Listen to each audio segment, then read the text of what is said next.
everyone, and welcome to the Political Job Interview, where I interview candidates running for election. I'm Vincenzo Calla, the host, and today I take on the role as the boss, giving a job interview to today's candidate, Richard Garrick.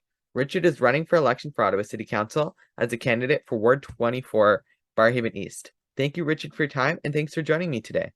Hi, thank you so much. I'm really excited to get to meet you and talk with you and share my story. Well, it's great to have you, so let's just get right into it. Sounds good. So, as with any good job interview, I'm going to start off with an opportunity to learn more about you. So, the first one is, can you tell me a little bit about yourself and your story? Yeah, I'm happy to. I've grown up in Barrhaven for 30 years. I live in what is now considered West Barrhaven in the new riding. I went to school here. I've gone to high school here. My family and my parents still live here. I love Barrhaven. I've seen it change so much since moving here. I used to play in the fields that I was out canvassing. They're now houses, so it's kind of neat. I went to school here for university and college, and later on became a teacher here. I've been a youth worker in the city working with our vulnerable populations, and I've had some really unique and amazing experiences to get to know this community and to be a part of it. Ottawa Senators fan all the way to Red Blacks, Ottawa and Barrhaven through and through. So, I wanted to ask you now, why have you decided to run for this position? What made you choose counselor for Barrhaven East? And Yeah, now? and now, yeah, the Yeah, big and why question is now? why now? It's one I get quite often, and part of it is as a teacher. I have heard for so long some of my students that live in this ward and live in the community say they don't know what their future holds. What is Ottawa? What is Barrhaven going to look like? And that's part of it. The second aspect of it is, from being a youth worker and a teacher and a guidance counselor, I am also seeing a lot of the lack of resources for our community services, mental health services, access to housing. These are things that are big issues for me, and I want to be a strong voice. This is going to be one of the most unique elections I think we've had in a very long time, and in my opinion, since amalgamation. We have a new opportunity to hear brand new voices, to hear new ideas, and to explore new things. And I feel this is the right time to step up and to be a voice and make a brighter future for not only my family that lives here, but my students that I want to enjoy this community. We're going to take a bit of time now to talk about this job and really what you bring to it. So, I want to ask you, what experience do you bring to this job? Yeah, so I am going around, and in my mind, I look at it that I've got a really unique background. Not only have I worked in customer service and here in Barrhaven, I used to be the Home Depot guy working at Home Depot Barrhaven for 10 years almost. But I've also got a really unique education background. From criminology to psychology. I'm one of the first graduates in Canada of victimology and understanding victims of crime.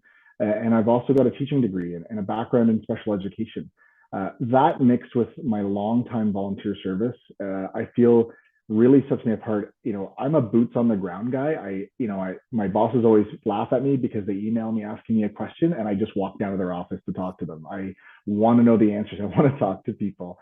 And I feel like those skills are really going to help me to advocate for people in this community and, answer their questions.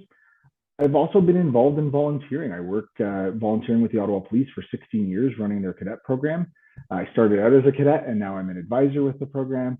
I've worked a long time with the Lions Club of Barrhaven for holiday parties and bringing at-risk families to Funhaven for the holidays, absolutely cost-free. Obviously, with the pandemic, we haven't been able to do it that much, but I'm really proud to say that we've brought almost 5,000 kids through Funhaven and those experiences. And I feel like that engagement with the community is what sets me apart. I feel like that's going to be beneficial as we look to be more transparent at City Council. So, I want to ask you now, so Barrhaven East has a lot of candidates. It's one of the wards in the city with one of the most, not the most, but it's one of the bigger ones that a lot of people are watching. And I want to ask you, what sets you apart from all of the other candidates? Yeah, there's quite a few of us. We've run into each other a couple of times out in the community, which is great. We've been really respectful of each other, so that's a plus. And what sets me out a part of it is dedication to this community. Through and through, I have been here for 30 years. I have seen so many changes. I've seen complaints. I've heard complaints. I've had complaints. What sets me apart, again, it comes down to that experience. I'm able to dip my hand into so many different backgrounds of experience that will help me at City Hall, from affordable housing and youth crisis to mental health to public education. We have a health system that we publicly educate people and train them on. These are going to set me apart, as well as being a good communicator and listener. As a guidance counselor, that's my job. I sit and listen and hear the complaints. I feel that these are going to set me apart from the other six. Part of serving as an elected official is serving the people who elect you. So, a few questions about how you want to serve the people. So, the first one, what's something that the people you would like to serve, the people of Barrhaven East, and I guess an extension, the people of Barrhaven, need that you want to get done if elected? That's a great one. And I really appreciate, I think you're one of the only people that has brought up that we have to look at Barrhaven still as a bit of a whole. That's a crucial thing. I live here. I I was understand. going to say, yeah. And, that's so exciting because you get it, right? You understand. We're hearing lots of things. So it's a mix, because we've grown so much that there's needs all over the place, from policing to recreation. I am obviously a big fan of community engagement and community policing. And I'd like to see, some resolution to the speeding issues. I'd like to see a resolution to neighborhoods that are having increased crime rates. I just came back from talking to neighbors about 20 minutes ago, and 3 of them out of the houses that I talked to were broken into within the last month, cars and vehicles. So that's part of that. And I think when we look at policing in Barrhaven and that community approach, it also brings in community and youth services. How are we going to engage both with our our community partners, and hear what's going on? So many people have been shocked that I'm at their door and actually listening to them. That's got to be part of it. So solving for Barrhaven as a whole, and Barrhaven as together, it's a community approach to policing and a community approach to youth engagement and senior engagement, to thrive and grow. We're a ward that doesn't have a lot of room to develop rather than infill.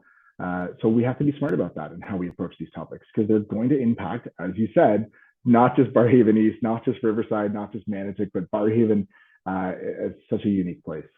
Well, definitely. And like you said, yeah, you've seen Barrhaven grow. You've seen it for a long time now, growing it. Like you said, playing in the fields that are now houses. Even Yeah, I grew up there, and I'm in the other half of Barrhaven now, but I guess on that half of Barrhaven, by my house for so long, there was a big field, and now it's all houses. And that's right. it's important that, like you said, all those issues are not just Barrhaven East or Barrhaven West problems. They're one big Barrhaven thing, and because we're so big, we need 2 wards.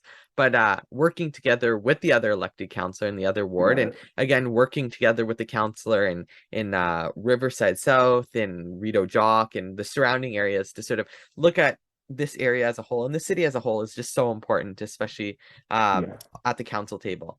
I couldn't agree more. So finally, I wanted to ask you, what's one accomplishment that you've achieved that demonstrates why you'll be a good elected official if the people choose you? This is a good one. I really had to think about this. My students would have to tell me it's me as a teacher, Mr. Garrick, Mr. G. They're a little upset, the last couple of days finding out I'm not working at the moment at school. But I also have to look at some other achievements. I've had amazing moments in my life and being very grateful for those opportunities. A couple of years ago, I was actually nominated and received the award for the Melvin Jones Fellowship through Lions International. I was nominated by our local club here. It is the highest honor that the club gives for humanitarian work and dedication into the community. And I didn't know it was happening. I was invited to a dinner. I had no idea why the mayor was there. I had no idea why these other people were there. I was just there to be me and talk with friends. And I got called up for this award. And that really goes to show why I'm in this. I don't want the accreditation. I'm just here to work. I'm here to be, giving back. And that moment really set me apart on this trajectory of how else can I improve the community and be better. And that fellowship, I had no idea. My name's on a little plaque somewhere in the States on a wall. And one day I'm going to have to get down there to see it and see my name on a wall. But that achievement just goes to show I love this community and so grateful to serve it, and I want to serve it. And every day that reminds me of it, it's really special to me. Thank you, Richard, so much for joining me today. It was great having you, and I'm sure the viewers have really enjoyed hearing what you have to offer to them. Election day is October 24th, 2022, and if you liked hearing what Richard Garrick had to say, and live in Ward 24, Barrhaven East, you have the opportunity to vote for him on Election Day. Check with the local election officials for more details. To stay updated, make sure to follow me on Twitter, Instagram, and TikTok at VC Productions 25. Check out my website, VincenzoCalla.com. Make sure to like, subscribe, and choose to get notifications here on YouTube. The Political Job Interviews of VCalla production. So until the next video, I'm Vincenzo Calla, signing out.